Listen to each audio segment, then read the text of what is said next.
Let me tell you something you already know. The world ain't all sunshine and rainbows. It's a very mean and nasty place, and I don't care how tough you are, it will beat you to your knees and keep you there permanently if you let it.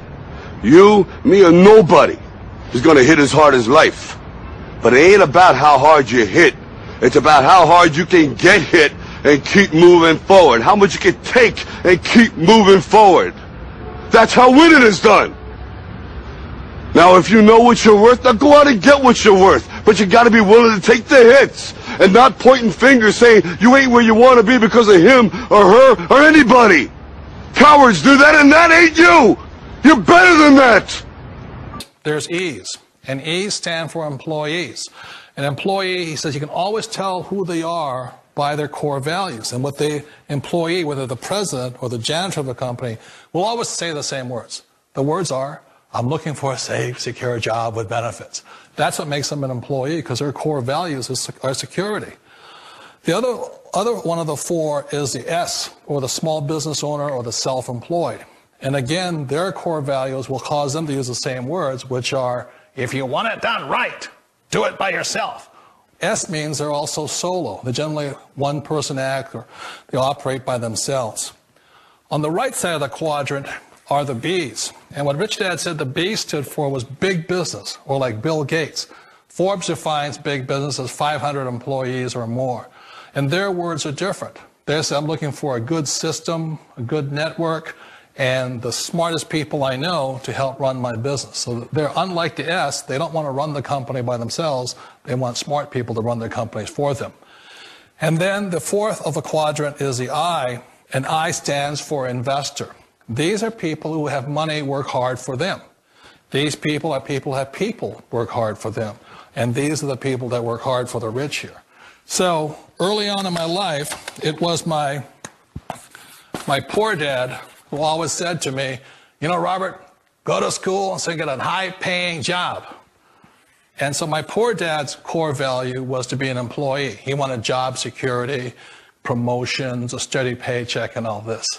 And so it was my rich dad who said to me, he says, you know, Robert, if you really want to be rich, learn to build businesses. It made more sense to him to work hard to build a business, something you owned and something you could pass on for generation to generation to your kids. Whereas my poor dad said work hard, but my rich dad said, why would you work hard for something you'll never own and you can get fired from right away? Again, that was the difference in values. So my rich dad suggested I learn how to be a business owner and learn how to be an investor. And that's one of the big differences. On this side of the quadrant, these people here work for security. They work for money also. On this side over here, their key value that they want is they want freedom.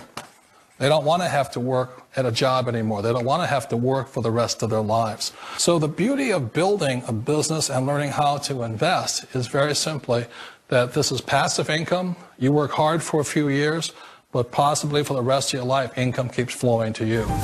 Hi, my name's PJ, and welcome to our short presentation.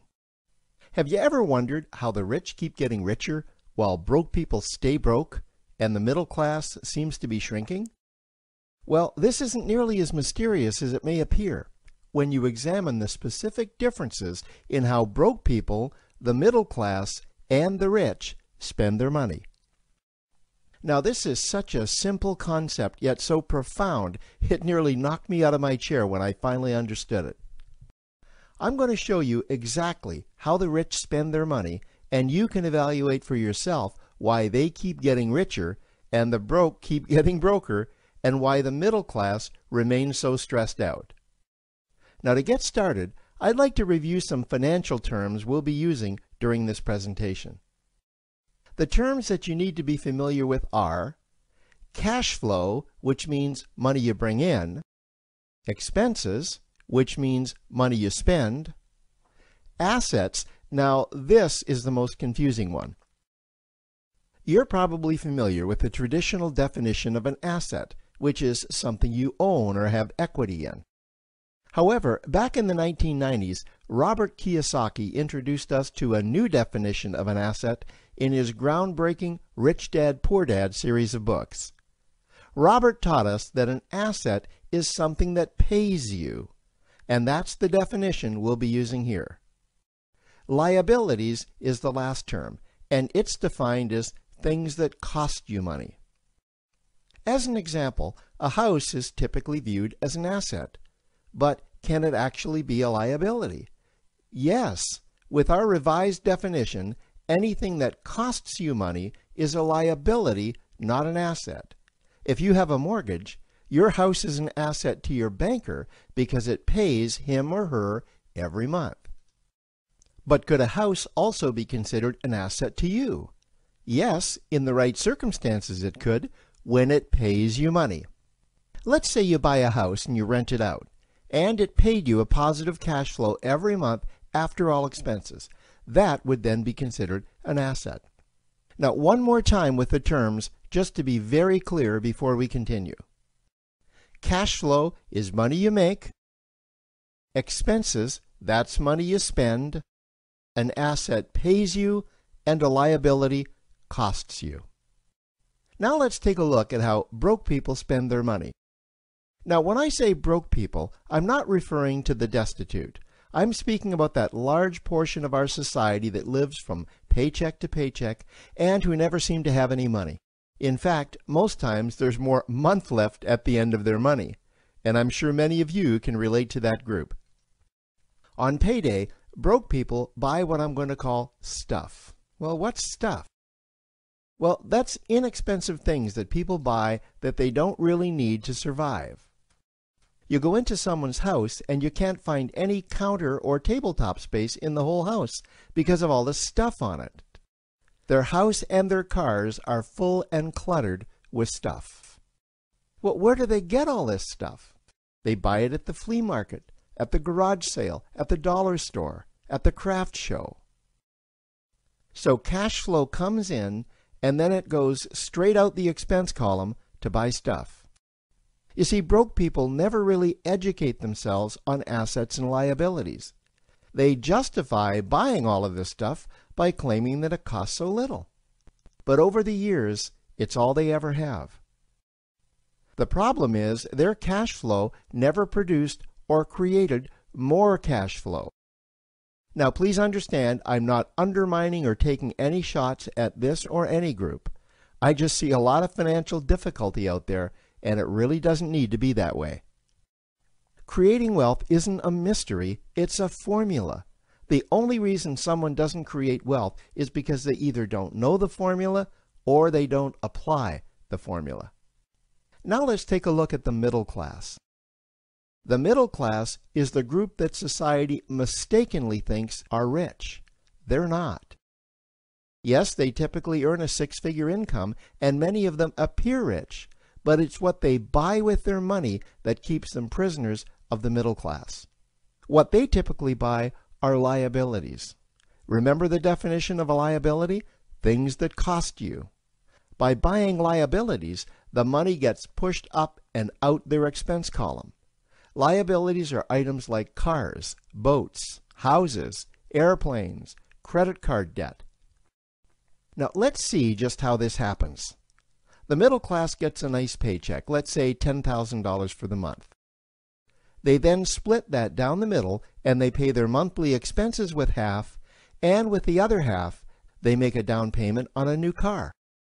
The car costs $5,000 down, and after they add on the insurance and the maintenance, that liability now costs $1,100 new every single month. A few months go by, and they want a boat, then a vacation home, a Rolex watch on their credit card, a vacation on their credit card. And before you know it, their liabilities have raised their expense levels to near or above their income levels. They actually spend equal to or more than they make.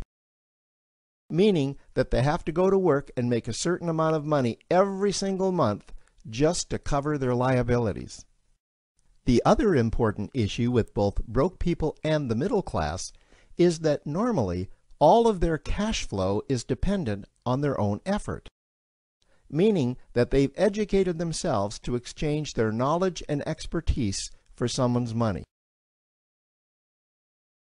Also, the money they earn is usually the highest taxed form of income. Here's an example.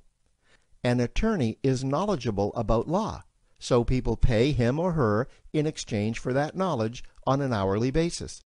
The problem here is that if the attorney isn't sharing that knowledge with a client, then the attorney isn't making any money.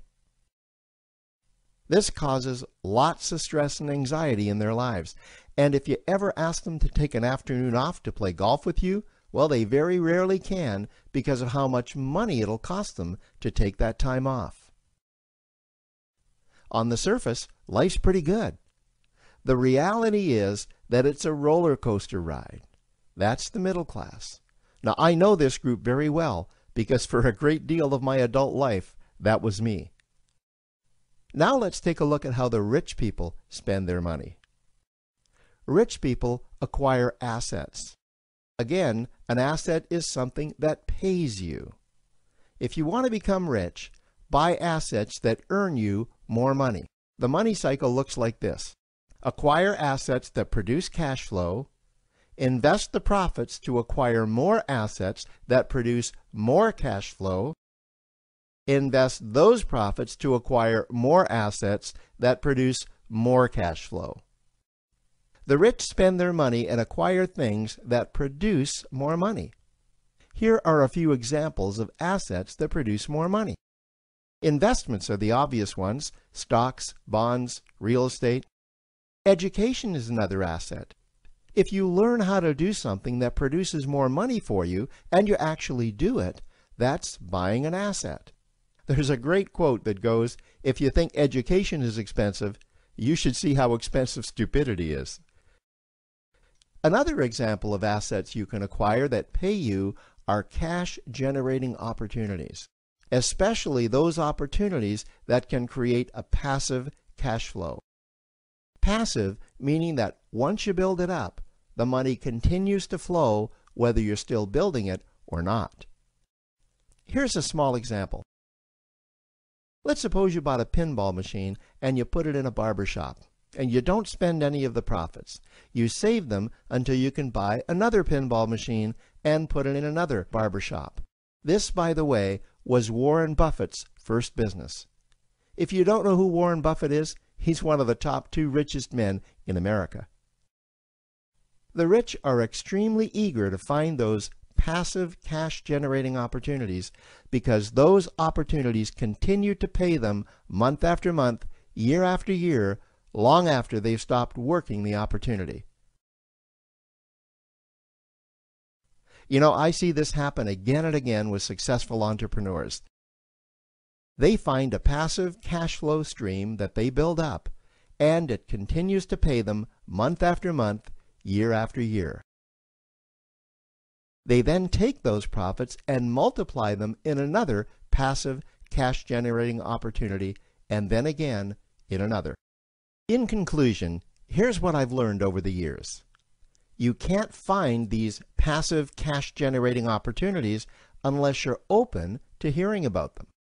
Then, once you find them, you must be willing to see what fits you and then act.